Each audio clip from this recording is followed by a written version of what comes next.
كتير أحياناً بنستخدم صفات مستعارة من غير حواس لنوصف إحساسنا بالصوت يلي عم نتلقاه. فمثلاً بنقول صوت عم بيرن، صوت ضاوي، صوت غامق، صوت فاتح، صوت خفيف، صوت تقيل، صوت حاد، صوت حلو، صوت ناشف، صوت رخيم، صوت ملائكي، وغيرها كثير من الصفات. وإذا استعنا بحاسة البصر لنصور الأصوات، ففينا نشبه مثلا كل نوع من الأصوات اللي رح نحكي عنها بالحلقة اليوم للون معين، ومثل ما بكل لون في له درجات، كمان لنوع الصوت الواحد في له درجات أو فينا نقول صفات. فمثلا اللون الأصفر، في عنا الأصفر الذهبي، الأصفر الليموني، الأصفر الفاتح، الأصفر الغامق، الأصفر الموزي، أصفر دافي، الأصفر المصفر وإلى آخره. وكل درجة لون تتميز بطابعها وخصائصها وتأثيرها يلي بيعطيها هويتها وجماليتها. بس اليوم رح نحكي عن الألوان، يعني عن الأصوات، بدون ما نتطرق لدرجات الألوان، يعني للصفات الموجودة ضمن نوع الصوت الواحد، لأنه هذا الشيء أكثر خاص للأشخاص اللي حابين يختصوا بهذا المجال.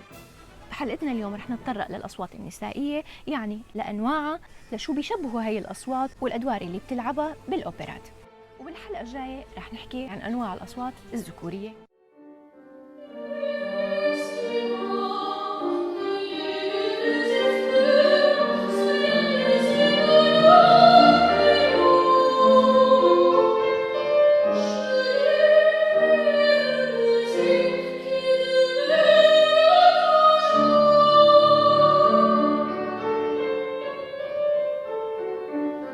السوبرانو هو الصوت ذو الطبقة الأعلى بين الأصوات النسائية الأخرى، مو يعني الأعلى بحجم الصوت أي الفوليوم، بل المقصود فيه بأنه المغنية بتقدر توصل بصوتها لطبقات عالية. من الصفات اللي تطلق على هذا النوع من الصوت: صوت ملائكي، صوت خفيف، صوت حريري، صوت بيلمع، صوت مثل الجرس، صوت مثل العصفور.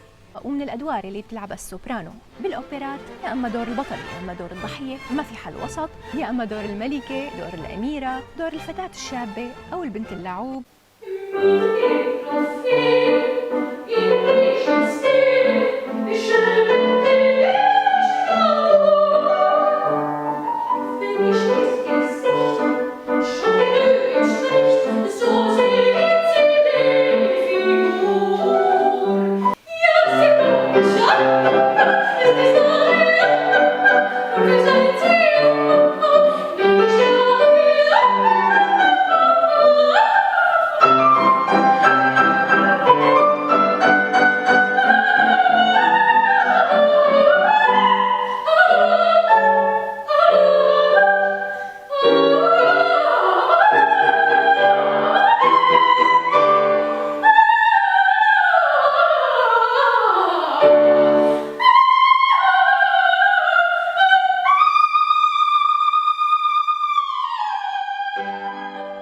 الميتسو سوبرانو.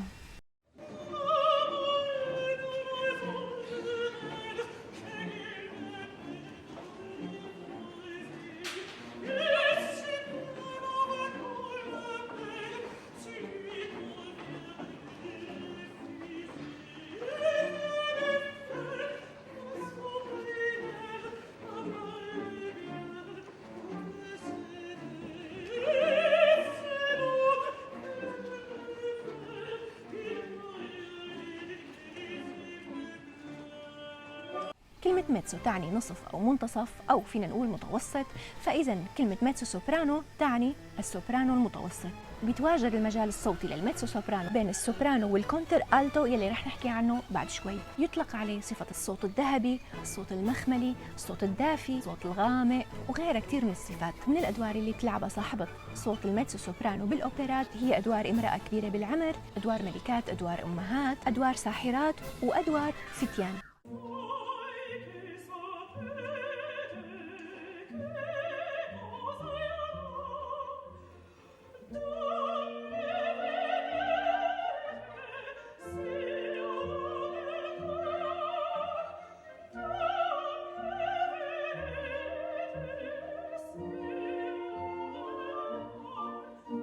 هلا إذا فكرتوا إنه صوت الميتسو سوبرانو يعتبر غامق وعميق، اضطروا لتسمعوا الكونتر ألتو.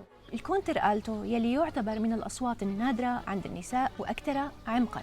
بتقدر صاحبة هذا الصوت تغني نوتات جدا منخفضة، لدرجة ممكن انك اذا كنت عم تسمع هذا الصوت بدون ما تشوف مين اللي عم يغني ممكن ما تعرف اذا اللي عم بيغني هو ذكر ام انثى. ولانه صوت نادر فاغلب الادوار اللي بتكون مكتوبة لصوت الكونترالتو يغنى من قبل الميتسو سوبرانو. ومن الصفات اللي تطلق على هذا النوع من الاصوات صوت ثقيل، صوت قوي، صوت غني، صوت رخيم، صوت مليان. ومن الادوار اللي بتلعبها صاحبة صوت الكونترالتو بالاوبرات ادوار امهات، ادوار جدات، ادوار ساحرات، راهبات، ادوار جنرال، بالاضافة لكثير من الادوار الذكورية.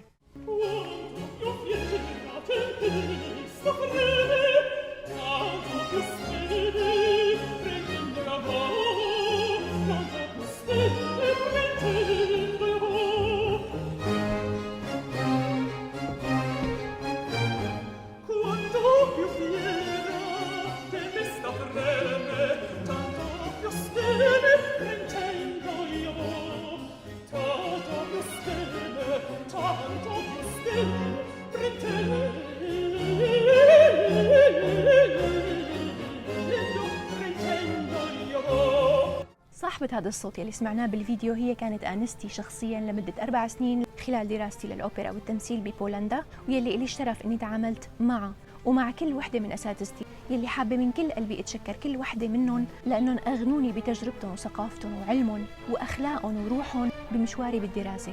وأشكرهم كمان على رسالتهم النبيلة اللي ابتدى مشواري بالبداية مع مارينا بوغايتشوك، رشا رزق، أراكس تشيكيجيان وإيفا فولاك. Chciałabym podziękować od serca za wszystko. ومنرجع لحديثنا عن أنواع الأصوات. أغلب الأوقات بالكورالات بنشوف إنه الأصوات النسائية بتكون مقسومة لقسمين، السوبرانو والآلتو. عموماً آلتو هو مصطلح ليعبر عن الأصوات النسائية المتوسطة والمنخفضة أكثر من إنه يكون تسمية لنوع صوت. فلما بتسمع حدا عم بيقول هذا الصوت آلتو فمعناتها يقصد فيه على إنه يا أما بده يكون ميتسو سوبرانو يا أما بده يكون كونتر آلتو. فإذا باختصار أنواع الأصوات النسائية تقسم لثلاث أنواع أصوات اللي هن السوبرانو، ميتسو سوبرانو والكونتر آلتو. وكلمة آلتو هو مصطلح مثل ما قلنا ليعبر عن أنواع الأصوات النسائية المتوسطة والمنخفضة. بصندوق الوصف رح أترك روابط لآريات لكل نوع صوت من الأصوات اللي حكينا عنها اليوم، فاستمتعوا فيهم قد ما بتقدروا. وانطروني بالحلقة الجاية لنحكي عن أنواع الأصوات الذكورية بشكل عام وشو هي العوامل اللي بتحدد طبيعة نوع كل صوت. بيس.